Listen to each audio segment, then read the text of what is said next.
Hi, this is Adam Taylor for AE-Tuts Plus, and welcome to the second part of my Diver's Mask head-up display tutorial. Quick reminder of what we're creating. So now we're going to add life to the diver by giving him breath, and we do that by adding bubbles to the underwater shots. Begin by opening the project as we last left it and hitting Layer, New, Solid, calling it Breath L and hitting OK.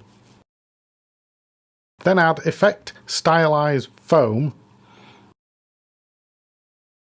Open the foam's parameter and for producer set X values of 148 and Y values of 570.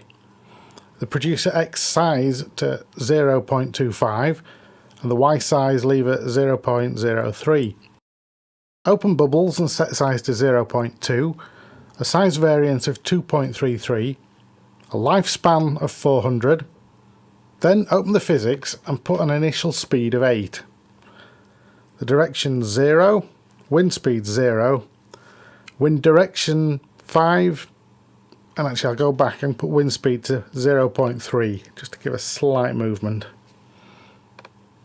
Then turbulence will have 2, a wobble of 0.12, repulsion 0.27, viscosity to 0.49, and stickiness to 4. Scroll down, open the rendering, and in the bubble texture drop down select water beads. Leave everything else at the default settings.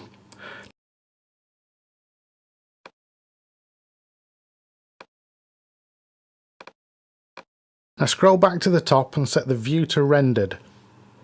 I'll now just push the production rate up a little bit so I can get an idea of the look foam is giving me. Now go to Layer, New, Null Object, and then apply Effect, Expression Controls, Slider. Then I'll control click on the name slider and choose the edit value and enter a range from 0 to 6. Now go back to Breath L and open the foam parameters.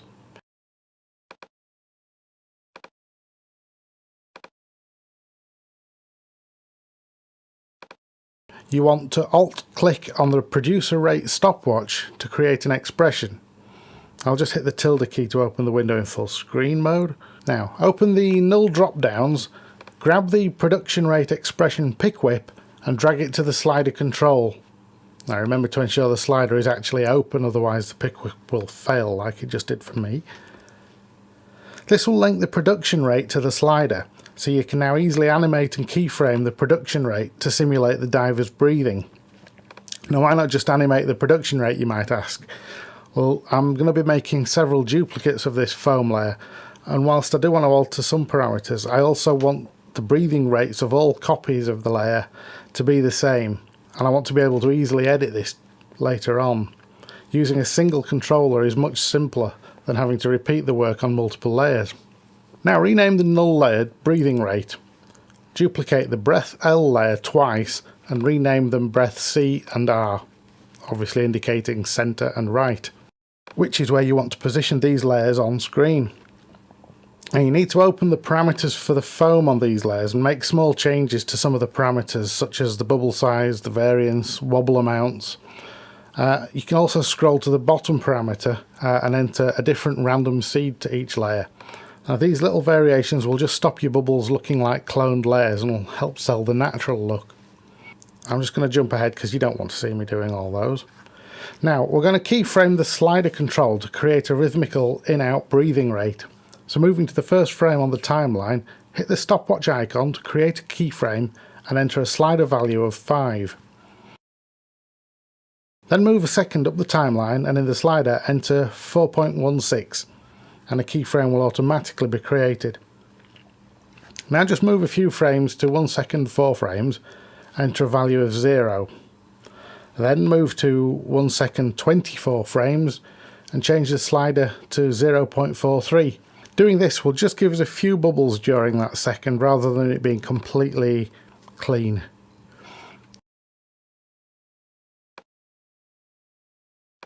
Then we move to 2.03 on the timeline and we'll enter in 5 into the slide controller. Now we're going to be doing these breathing rates faster than natural, but it's really just to give you the feel for how the effect works. You can obviously change it for your own project. So round about 322 on the timeline, enter a value of 6, and you'll notice that I don't repeat the same number from one keyframe to the next. I want to keep it constantly changing. It just, again, makes it more natural rather than having a uniform value throughout. Move up 4 frames on the timeline and enter 0.16 in the slider control. Then at 4 seconds 13 frames, change the slider to 0.27. And at 4 seconds 16 frames, up the slider to 5.5. Now this should give us little bursts of bubbles rather than one long continuous stream. Now select the 3 breath layers and the breath controller. I'm going to layer pre-compose, call it breaths. In the layer stack, you want to drag the breaths layer down below the blue adjustment layer. And when you scroll along the timeline, you can see the bubbles starting to appear. As far as the timing goes, they're not yet in the right place, but we'll change that in a minute. Now we need to add effect, colour correction, tint to ensure the breaths are grayscale images, and then we add effect, colour correction, levels, and adjust the input black and white levels to increase the contrast on the bubbles. So bring the black up to around about 58, and the white down to 223. I'll just alter the gamma slightly, 1.07 for this. Add layer new adjustment layer and rename it bubble distortion.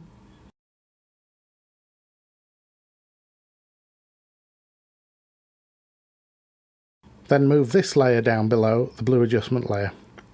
Now just switch off the visibility icon for the breaths layer. This lets us see what the new effects we're adding are going to be doing. So we'll then add effect, stylize, CC glass, open the CC glass parameters, and in the surface bump map option, select the breaths layers, and in the property set it to alpha. We'll give it a softness of 22. We'll put the height to 16 and displacement to 62.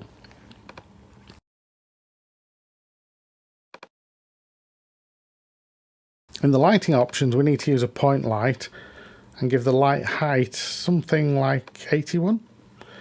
For the light position, I'm going to click the target icon and then drag the crosshairs up to the top of the screen. It's because when you're underwater, light will definitely be coming from above you. Now, by switching the breaths layer visibility back on, we're actually adding this distortion from the glass effect behind the bubbles. And I'm now going to lower the opacity on the breaths layer to around about 68 to help the bubbles blend into those distortions. We now need to move the bubbles layer to create a rush of bubbles as the diver moves below the surface. So I'll move the playhead to where the mask has just gone below the surface, and then select the breaths layer, drag it to the right until we can see the first rush of bubbles.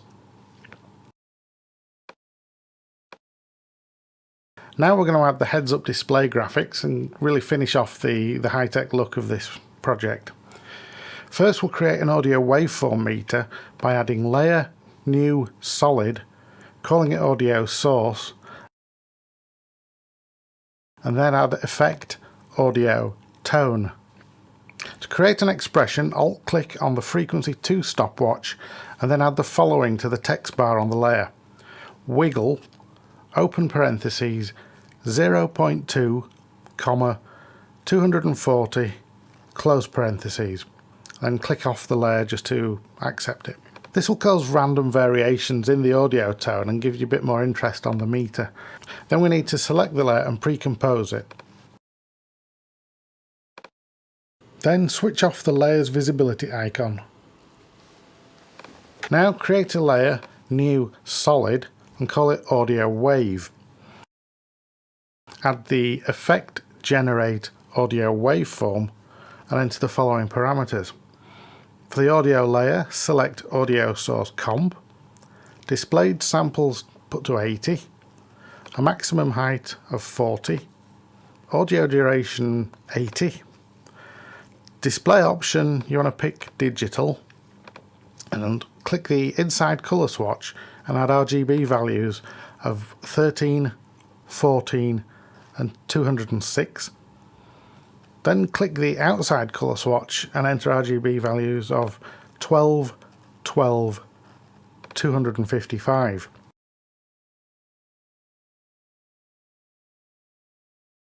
Then, by clicking on the handles at either end of the waveform, you can drag them into whatever position works best for your readout. For me, I like this looking kind of vertical and positioned on the right. Now I'm just going to drag these precomps into the precomps folder to help keep the project window tidy. It's not something I'm very good at, but I have to do it. Now drag the Illustrator layer, crosshairs, down into the timeline, followed by the compass meter layer and then the compass pointer layer. Hold Shift and select both compass layers and hit P to bring up the position parameters. Deselect the layers and then Alt-click on the compass pointer position stopwatch, then use the pick whip to connect to the compass meters position. Now select both layers again, hit R this time for the rotation properties, deselect the layers and Alt-click the rotation stopwatch on the pointer layer, drag its pick whip to the meters rotation value. Select the compass meter layer and then in the viewer window click and drag to pull the meter to your desired position. I'm going to position it across the bend in the imaginary glass and you'll see why later on in the project. I'll now add some rotation to that layer, just like that. Now select the compass pointer layer, hit A to open the anchor point parameter,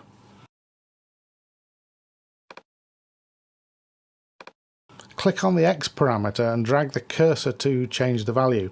Notice that the meter pointer will move up and down the meter scale. To animate the pointer, we just need to click the stopwatch to create an anchor point keyframe. Move further along the timeline and alter the X value. Repeat this a couple of times and you can just add some subtle movement throughout the course of the sequence.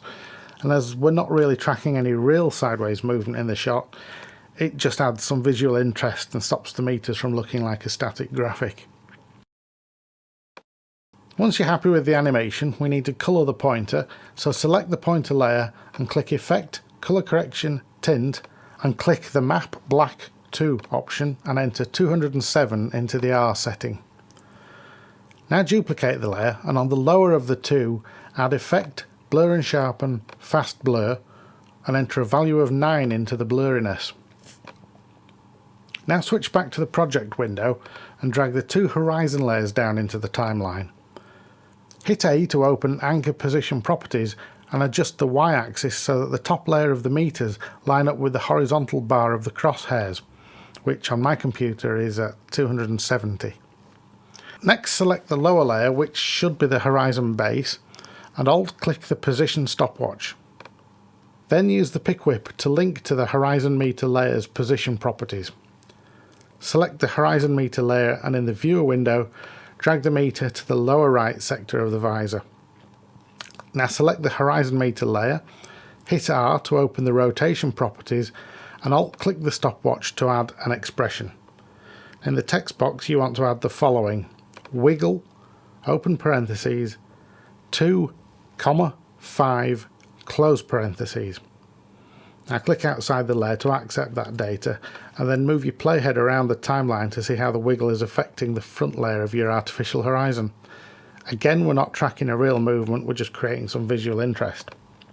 Next we need to add Layer, New, Adjustment Layer and drag this into the timeline so that it's below the two compass pointer layers.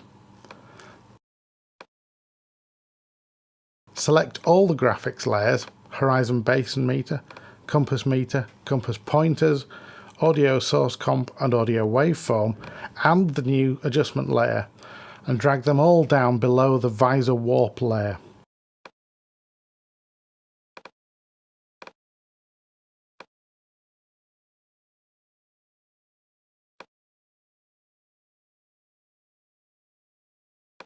And whilst you have all these layers selected, hit Layer, Pre-Compose, and call the pre-comp Meters. To open it, double-click the Meters pre-comp, select the adjustment layer, and add Effect, Colour Correction, Tint. Then on the matte black, we want to change the RGB values to 135, 246, 255.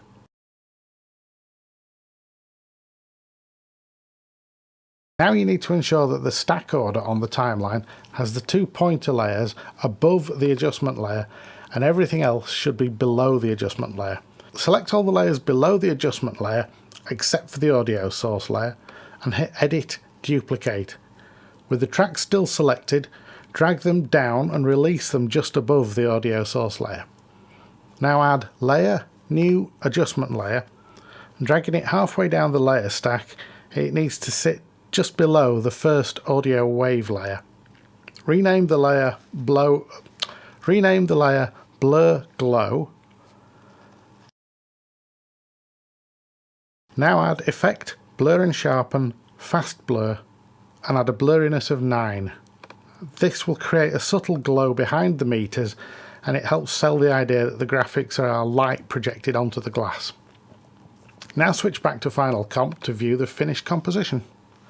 I'll do a quick render to show you how this looks on playback, and also you can switch the loudspeaker on the audio source layer off if you don't want to render it into the video. You would leave it on if you'd imported audio and wanted to have the meter reacting to real sound.